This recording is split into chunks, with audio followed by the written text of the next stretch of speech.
Preferably यहाँ पर short positions बनाने की सलाह होगी 460 के स्टॉप लॉस के साथ।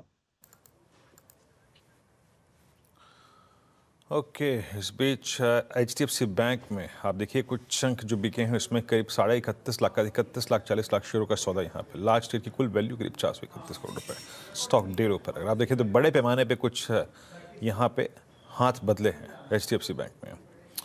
स्टॉक डील ऊपर 1366 रुपये। अब देखिए इस प्राइस पर भी बड़े ब्लॉक एग्जीक्यूट हो रहे हैं HDFC बैंक में। ये फाइनल एग्जिट भी हो सकते हैं कुछ और कुछ अच्छी एंट्री पॉइंट भी हो सकते हैं। लेट्स सी क्या कर रहा है। लेकिन पिछले 4-5 सेशन में आवाज़ पे अगर बहुत अच्छे कोई ट्रेड्स गए हैं इस वोलेटिलिटी में भी, तो मैं बताता हूँ एक था अपोलो हॉस्पिटल्स। लिखा है स्क्रीन पे। ये ट्रेड शुक्रवार को दिया था, शुक्रवार को भी दिया था और सोमवार को भी दिया था मानस ने। 6400 की कॉल भी दी थी, फिर मैंने उस पर डेल्टा लिफ्टिंग की बात भी की थी कि इसे ऊपर ले आएंगे मानस। It's now 6758। आपका व्यू इस पर क्या है? देखिए, व्यू तो अभी भी पॉजिटिव है वीरेन जी। मेरा समझना है कि अगर आपने लॉन्ग पोजीशन बनाई हुई है और आप अभी होल्ड कर रहे हैं, तो वहां पर स्टॉप लॉस 6684 कर लीजिए। पोजीशन में बने रहिए। आई थिंक जो नेक्स्ट टारगेट होगा वो 6900 6950 की रेंज में होगा। ओके बैंक निफ्टी बार बार 200 डे मूविंग एवरेज टेस्ट कर रहा है। ध्यान रखिए 200 डे मूविंग एवरेज अब थोड़ी सी स्लैंटिंग अपवर्ड है। 44,900 के आसपास आ गई है। 44,903 के करीब है 200 डे मूविंग एवरेज। तो बार बार उस पर सपोर्ट ले रहा है। एक मेरे ख्याल से कोशिश है एल्गो ट्रेडर्स की थोड़ा उसको बचा के रखने की। अभी तक तो सक्सेसफुल है, लेकिन आगे देखते हैं ये सक्सेसफुल रहता है या नहीं। अच्छा, कुछ स्टॉक्स हैं जहाँ अभी अपना खुद का मोमेंटम है, जैसे BEL, एस्ट्रल, ये कुछ स्टॉक्स हैं। अगेन बहुत ज़्यादा ट्रेड्स नहीं ले रहे हैं, हम सिर्फ स्पॉटिंग कर रहे हैं, क्योंकि ट्रेड्स इस समय लेना मतलब थोड़ा सा डेंजरस हो सकता है मार्केट में थोड़ा सा। लेकिन कुछ स्टॉक्स हैं जहाँ पर इस समय थोड़ी सी स्पॉटिंग की जा सकती है। सन टीवी हो गया, महिंद्रा एंड महिंद्रा हो गया। अच्छा, आज भारत फोर्ज में फाइनली थोड़ी सी रिकवरी है। तो ये कुछ स्टॉक्स हैं जहाँ पर इस समय थोड़ी सी आपको रिकवरी दिखाई ज़रूर देगी। अच्छा, एक बार फार्मा इंडेक्स लेकर आइए। अच्छा, ये एक तरीका होता है मार्केट में पता करने का कि क्या हो रहा है। इसका क्या मतलब है? इसका मतलब है कि अब जिनके पास प्रॉफिट्स हैं वो भी अपने प्रॉफिट्स बचा रहे हैं, और उसका सबसे बड़ा एग्जांपल है लुपिन। एक बार लुपिन लेकर आइए, लुपिन एट डेज लो। ये इंटरेस्टिंग है, ठीक है ना वीरू, क्योंकि ये एक तरीके से ये एक अच्छी खबर है मार्केट के लिए। क्योंकि जब सबसे स्ट्रॉन्ग स्टॉक्स भी गिरने लगे ना, तो मतलब ये होता है कि अब मार्केट थोड़ा सा लोग मतलब थ्रोइंग इन द टावल, अपने प्रॉफिट भी कन्वर्ट कर रहे हैं कैश में। वो मार्केट के लिए कई बार अच्छा होता है। तो ऐसे 2-3 दिन अगर आ गए तो ये मार्केट के लिए एक अच्छा साइन होगा कि जहाँ पर प्रॉफिट है वहाँ पर भी अगर थोड़ा सा सेलिंग हो रही हो तो कैश में कन्वर्ट होगा तो तभी तो 52 वीक लो लिया जाएंगे। मतलब कहने का तात्पर्य यही है अनुज? हाँ ऑब्वियसली, बिल्कुल जो 52 वीक पे होगा, हाँ बिल्कुल, तभी तो वो लिए जाएंगे। लेकिन तो थोड़ा सा सबको मार्केट एक चीज़ है, मार्केट तैयार नहीं है कल का लो तोड़ने के लिए। अभी तक कल का लो तोड़ने के लिए तैयार नहीं है हम।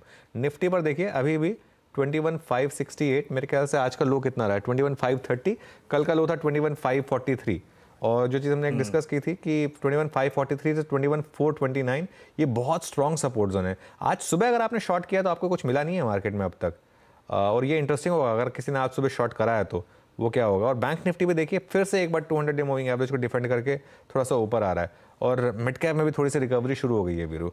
तो ये इंटरेस्टिंग है, काफ़ी इंटरेस्टिंग रहेगा मेरे ख्याल से। एक वन वे ये नहीं व्यू मत बना लीजिए कि बस आज तो मुझे सेल ही करना है।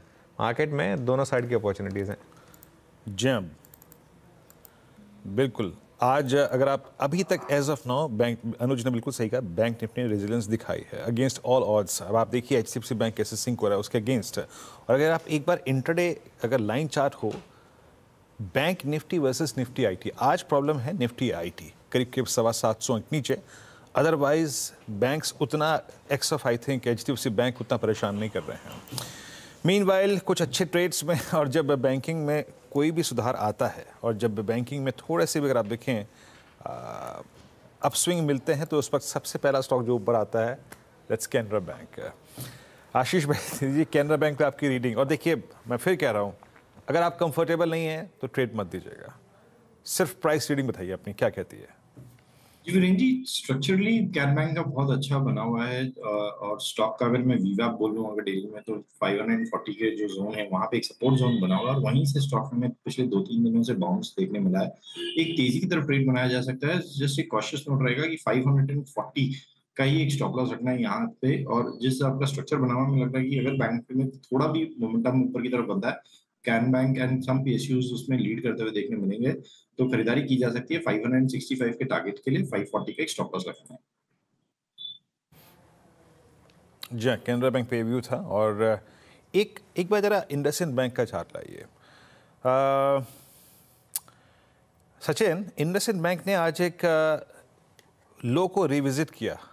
लो था 23 जनवरी का और इन दो लो के साथ पैरेलली अलाइंड है 200 डे एक्सपोनेंशियल मूविंग एवरेज, यानी बैंक निफ्टी के इस प्राइस पे 45,050 पे एक स्टॉक और एक ऑलमोस्ट डबल बॉटम बनाने के या फिर फाइनली उस बॉटम को तोड़ने के कगार पे है। आपकी प्राइस ट्रेडिंग इंडसइंड बैंक में क्या कहती है सचिन? देखिए यहाँ से मुझे भी लग रहा है कि डाउन साइड थोड़ी सी लिमिटेड है, रिस्ट्रिक्टेड है। एंड जिस तरीके से इसने अभी तक 1440 के आसपास का एक स्विंग लो बनाया है, उनका 200 डे एक्सपोनेंशियल मूविंग एवरेज भी लगभग अराउंड 1433 के आसपास प्लेस्ड है। तो काफी सारे मल्टीपल सपोर्ट जोन्स यहाँ पर अवेलेबल है। एंड प्लस जिस तरीके से इसने अपने प्रीवियस डे स्विंग लो को भी डिफेंड किया है, तो मुझे लग रहा है यहाँ से थोड़ी सी अगर मार्केट में रिकवरी होती है तो आई थिंक इसका कंट्रीब्यूशन भी शानदार होना चाहिए। सो 1480 का एक मेजर हर्डल है, बट जिस तरीके से पोजीशनिंग है मुझे लग रहा है 1435 के स्टॉप लॉस के साथ लॉन्ग्स बनाने में कोई हर्ज नहीं है on a decline. And review zone हो सकता है लगभग अराउंड 1470 या 1480 का फॉर द डे। तो यहाँ पर शॉर्ट्स बिल्कुल नहीं करने हैं, मल्टीपल सपोर्ट जोन है जहां से एक रिबाउंड हो सकता है। ओके, चलिए 4 का चौका की शुरुआत करते हैं। सबसे पहले आपको बताते हैं सीक्वेंस। प्रशांत सावंत से आज हम लेंगे सस्ता ऑप्शन। प्रशांत जी आ रहे हैं आपके पास। राजेश जी आप तैयार रखिए F&O superstar.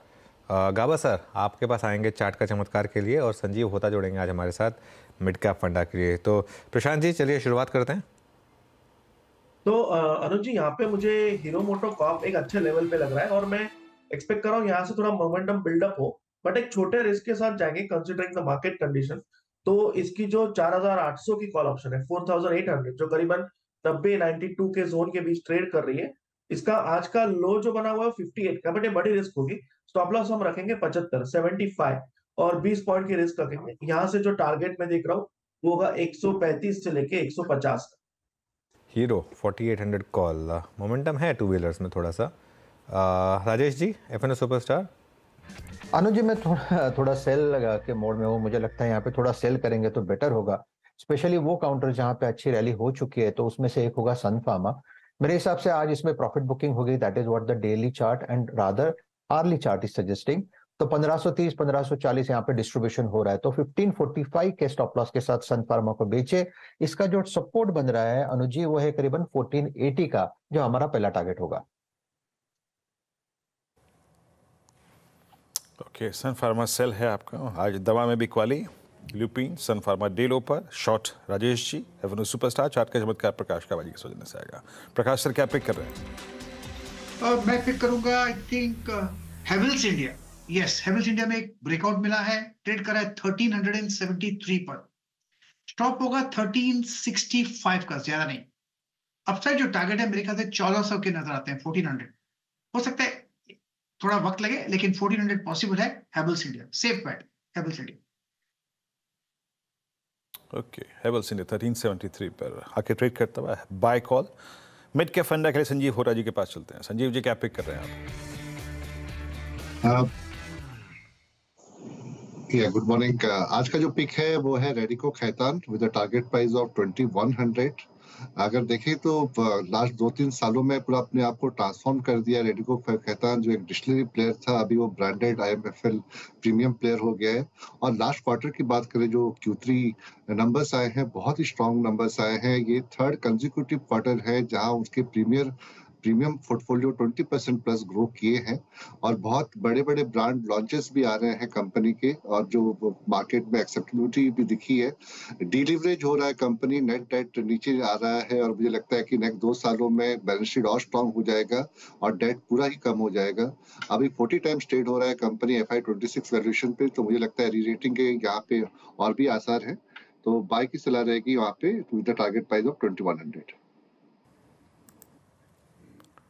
Okay Sanjay, Radico Khaitan, अच्छा रेडिको खैतान का चार्ट मैं बहुत दिनों बाद देख रहा हूँ, एक बार जरा देखते हैं इसको। खैर हालांकि पहले मैं एग्जैक्टली आपको बताता हूँ कि 4 ट्रेड्स कौन कौन से आए थे। पहला ट्रेड आया था आज प्रशांत जी के सौजन्य से, सस्ता ऑप्शन, और वो था हीरो मोटर कॉर्प की कॉल 135-150 के टारगेट के लिए 4800 के सस्ता ऑप्शन था। राजेश सतपुर जी ने सेल किया यहाँ पे Sun Pharma for a possible target of 1480 on the down side. यहाँ पे एक सेल कॉल थी फार्मा स्पेस पे। प्रकाश गाबा सर ने पिक किया आज हेवल्स को लॉन्ग साइड पे, स्ट्रेंथ दिखाई देती है उनको 1400 के लिए। और संजीव होरा जी ने Radico Khaitan is at all time high. Yes, क्या गजब का 1725 मेरे ख्याल से इसका मूव शुरू हुआ था सितंबर में करीब 1258 से, लगभग 500 रुपये जोड़ दिए इस स्टॉक ने। बहुत दिनों बाद मैंने इस स्टॉक को देखा आज। बहरहाल 21,570। अच्छा, एक बार आप बजाज ऑटो लेके आइए मनोज। हर बुल मार्केट में एक लीडर होता है।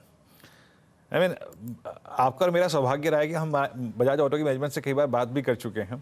क्या गजब का स्टॉक रहा ना इस बार। आई मीन कभी कभी ये फीलिंग आती है कि यार इसको प्रॉफिट्स को कैश में कन्वर्ट कर लें, क्या ये वो स्टॉक है या फिर पड़े रहने दें इसको। एक बार आपके पास होता तो क्या करते? देखिए, बजाज ऑटो ने काफ़ी पेन भी झेला था 4-5 सालों का, और अब इन्होंने फाइनली अच्छे प्रोडक्ट्स निकाले हैं।